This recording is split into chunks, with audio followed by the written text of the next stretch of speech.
So, why do so many people find meditation to be such a challenge, and why do they give up? The truth is that meditation, when you start out, can be incredibly painful, and I like to compare it to fasting. So, when you fast, usually what happens is your system starts to detox. You need to drink lots of water to purify your system and to flush out all the toxins. When you meditate, it's really, as far as I'm concerned, an identical process for the mind. So people who give up on fasting give up on meditation for the same reasons, because it's actually, when you start out, it's incredibly uncomfortable. So what meditation does is it forces you to be still. It forces you to let go of all your distractions. And what happens is that if you are only dealing with your own mind and your own thoughts, you start observing your thoughts, and there will be a lot of emotions and thoughts and feelings and issues that you potentially have been distracting yourself from confronting. So it really depends on where you're at.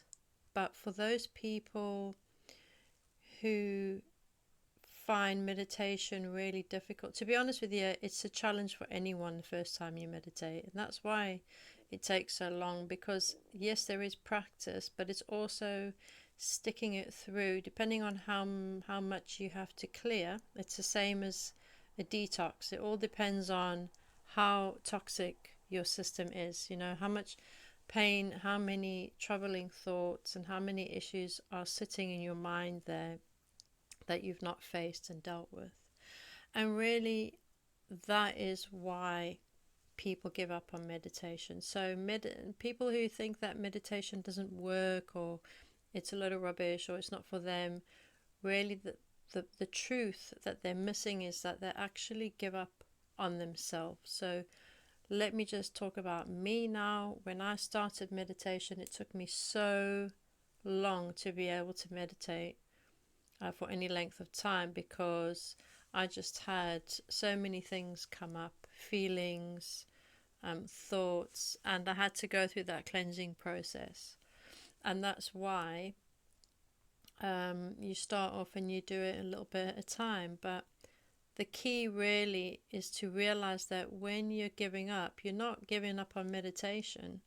The truth is that when you give up on meditation and that being at peace and that stillness, you're giving up on yourself, because anything that comes up, any pain, any unsettling thoughts, any aggravation, any irritation, any impatience, you need to kind of, if you give yourself the time and you breathe into that, you will discover the absolute gems to your personal growth and your healing, which are what lies beneath that irritation, that restlessness. What lies beneath all of that? Why can't you sit still? Why can't you sit? Why can't you just be and listen? And that's the other thing with meditation. Meditation is a being practice. So you can do a lot. It's not a case of doing nothing. Once you have learned to observe and to really listen, you'll realize that there is so much going on. When you are just being still, there is so much to observe, there's so much to hear, there's so much to feel. Once you get all your inner stuff out the way, and once you've cleared all your thoughts and you've observed your thoughts and you're not getting attached to your thoughts anymore, and you're sat in a state of stillness, that awareness and that peace then gets turned, and you can start observing outwards. And that's when you become a great listener. Because true meditation, when you are in that state of peace, is the art of listening. The art of listening to yourself, the art of listening to other people, and then to your environment. And then when you get even deeper, when in meditation, you can do what I like to think of as active meditation. So it's never ever a case of doing nothing. You know, meditation is incredibly layered, and there's so much going on. And you can do active meditation. So when in meditation, you can alter your state of mind to consciously take yourself to different states of mind to achieve certain goals, whether or not you want to access your subconscious, whether or not you want to shift your energy field to be able to connect with other people's energy fields, whether or not you want to meditate to listen to your higher self, or to do things like mediumship and communicate with the souls of other people. Meditation is by far the most empowering activity that I've ever experienced, and it definitely is not a case of doing nothing.